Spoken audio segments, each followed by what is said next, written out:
Кати, кати, горошинка.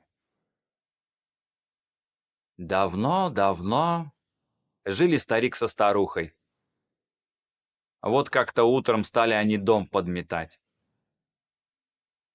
Старуха горницу подметает, а старик кухню. Нашел в углу горошину и радуется. «Старуха, старуха, я горошину нашел! Если в поле посадить, крупный вырастет горох. Если в ступки истолочь, будет вкусная мука». Стал старик советоваться со своей старухой. Как тут быть? Горошинка и проскользни у него между пальцев. Упала на земляной пол и покатилась. Катилась и попала в мышиную норку. «Стой, стой, держи! Вот горе, вот беда! В кои веки горошинку нашел! Круглую, сладкую, а она от меня укатилась! Старуха, неси топор!» Шумит дед, из себя выходит. Принесла старуха топор. Раскопал старик топором проход пошире и полез в мышиную норку. Лез и очутился под землей. Пошел он вперед, громко распевая. «Укатилась от меня, Кати-Кати горошинка! Кто горошинку видал? Кто горошинку нашел?» Вдруг видит он, стоит у самой дороги каменный Дзидзо-сама. Дзидзо, буддийское божество, считается покровителем детей и путников. Каменные статуи его часто ставились возле проезжей дороги. Один из любимых персонажей японской сказки. Сама – почтительная приставка к именам. «Не видал ли ты, Дзидзо-сама, моей горошинки?» – спрашивает старик. «Видать-то видал, но вот беда. Поднял я ее с земли, сварил и съел», – отвечает Дзидзо-сама. «Ха-ха, вот оно как! Ну, тогда не о чем и толковать. Съел и на здоровье. Пойду к себе домой». Собрался старик идти домой ни с чем.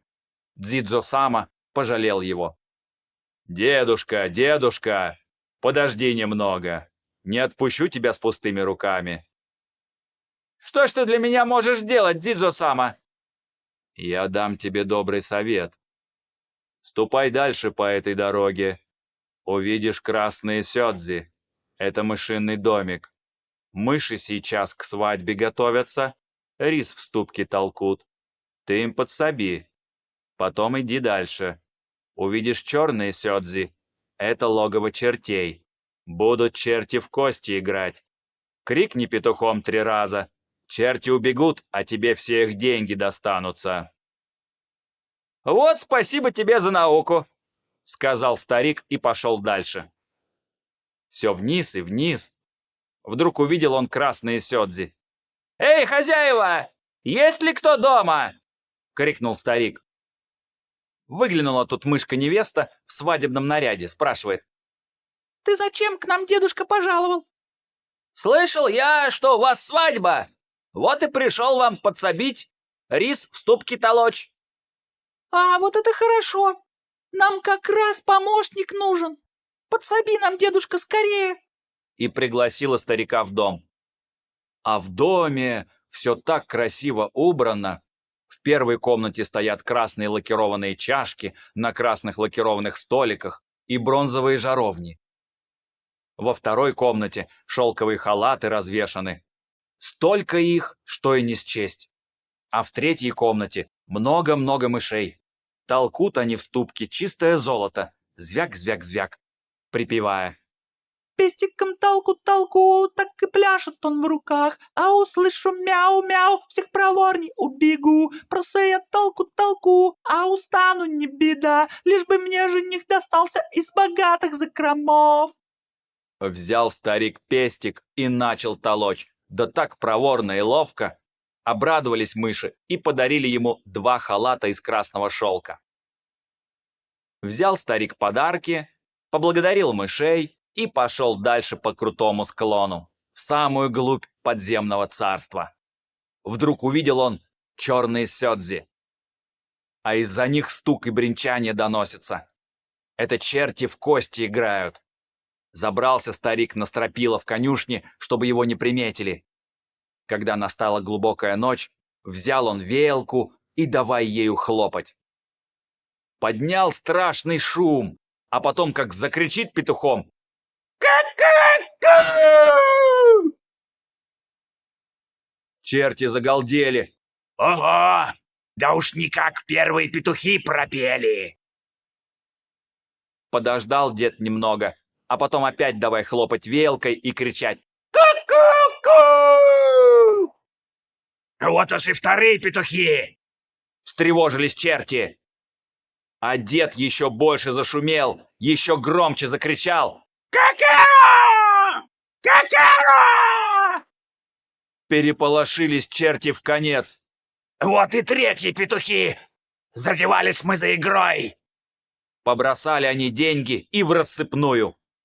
А дед потихоньку спустился вниз, забрал все деньги и скорей домой.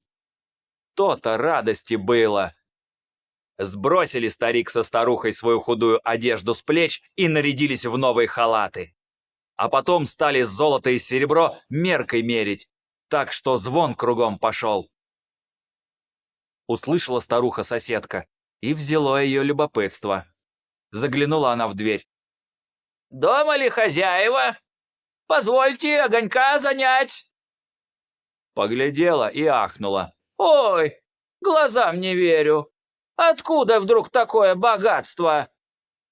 Стал старик ей все по порядку рассказывать. «Так, мол, и так. Добыл я и красные халаты, и денег целую кучу. Пойди-ка сюда, соседка, посмотри». «Ах, зависть берет», — говорит соседка. «Привалит же людям счастье. Побегу-ка я скорей домой, пошлю в мышиную норку своего старика». Побежала она со всех ног домой и давай в комнатах подметать, а мужу велела в кухне подмести. Но как он ни старался, а горошины не нашел. «Старуха, старуха!» — говорит сосед жене. «Поди возьми горошину из мешка!» Принесла старуха горошину. Бросил ее старик в мышиную норку, раскопал себе топором проход и попал под землю. Прошел немного, и верно. Как ему и говорили, стоит у дороги каменный Дзидзо-сама. Спрашивает старик у него: «Не видал ли ты моей горошинки? Она сюда покатилась». «Видать-то видел, только вот беда. Поднял я ее с земли и съел». «Да что ты говоришь такое, негодный Дзидзо?» Вскинулся на него жадный старик. «Да как ты смел съесть чужую горошину? Подумать только, целую горошину! Вел меня в такой убыток? И как ты теперь со мной разочтешься? Сейчас же подавай мне взамен кучу шелковых халатов и гору денег!» Нахмурился Дзидзо-сама, но повторил и ему свои прежние советы. Пошел жадный старик дальше, распевая песню. «Убежала от меня, Кати-кати горошинка, кто горошинку украл, гору золота отдай!» Вдруг увидел он красные сёдзи, а в глубине дома слышится звяк-звяк-звяк.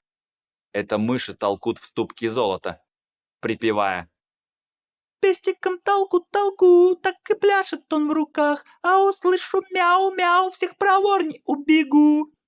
Зашел жадный старик в мышиный дом, а сокровищ там и не сосчитать.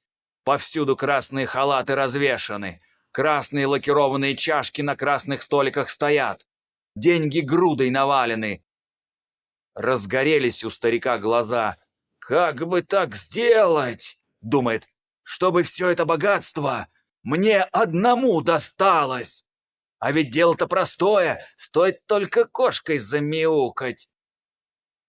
Крикнул он во весь голос: «Мяу! Мяу!» Сразу погасли огни в мышином домике. Кругом стало темно, все пропало из глаз. Ни домика, ни мышей. Шарит вокруг руками жадный старик, как слепой. Кое-как отыскал дорогу, Пошел дальше ощупью. Шел. Вдруг впереди блеснул огонек. Появились перед ним черные сёдзи. За ними в доме что-то стучит, бренчит. Заглянул дед в щелку, видит, черти в кости играют. Деньги перед ними кучами насыпаны. «Правду мне сказал этот каменный столб», — думает жадный старик. И потихоньку, чтобы черти не приметили, забрался на стропила конюшни. Но в попыхах не слишком надежно там примостился. Настала полночь. «Теперь самое время», — думает жадный старик. Взял веялку и давай хлопать. А потом как крикнет во весь голос: «Ха! Первые петухи!» Чертей оторопь взяла. «Что там? Что такое?» Подумал старик. «Дело-то на лад идет!» И заорал еще громче прежнего: «Ха! Вторые петухи!» Еще сильнее всполошились черти. Залопотали: «Эй, слышите? Опять!» А жадный старик совсем расходился. «Надо, — думает, — хорошенько их пронять, чтобы дали стрекача!» Как рявкнет: «Ха! Третьи петухи!» Черти удивляются: «Слышите? Чей-то голос? Вот и прошлую ночь кричал кто-то петухом, да все наши денежки и подтибрил. Мало ему, снова пришел. Бейте его! Колотите!» Испугался жадный старик, сорвался с потолочной балки, вот-вот упадет в самую гущу чертей, но зацепился носом за гвоздь и повис, болтая ногами. Хоть и страшно ему, а невольно самого смех пробрал. «Хе-хе-хе-хе-хе!» Еще больше разозлились черти. «Держите старикашку! Так это ты наши денежки стащил!» И давай его колотить. Избили, искровенили всего. Не помнил старик, как и вырвался. Вылез он из мышиной норки, плачет в голос. А старуха радуется: «Муженек-то мой в красном халате идет, веселые песни поет. Не хочу больше ходить в лохмотьях». Сорвала она с себя свое рваное платье и бросила в огонь. На том и сказки конец. Желаю счастья, желаю счастья.